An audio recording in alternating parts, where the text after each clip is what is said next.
They write them off on their taxes. How do wealthy people turn expenses like vacations or homes into investments? How do they pretty much, as my friend Larissa Humphrey, who teaches in the Black Business School, how do they pay? How do they take these expenses that cost other people money and actually make money from them? They write them off on their taxes. And why can they write them off on their taxes? Because they incorporate it into their business model. They find all the things they do, because their financial consciousness is at a certain level, they understand something that's very important for you to understand, which is that you can build an economy around anything. You can build businesses around anything.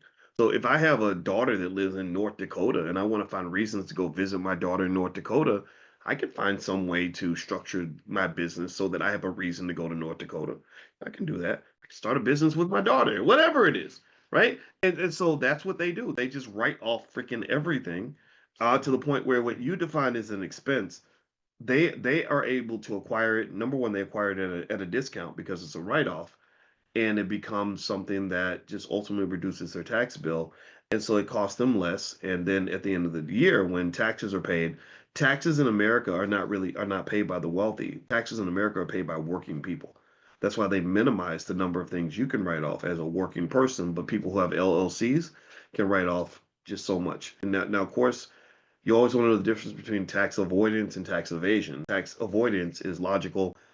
Tax evasion is illegal, right? And you want to avoid that. But for the most, so you don't abuse the system. I don't believe in abusing the system, but at the same time, you should use the system to your benefit.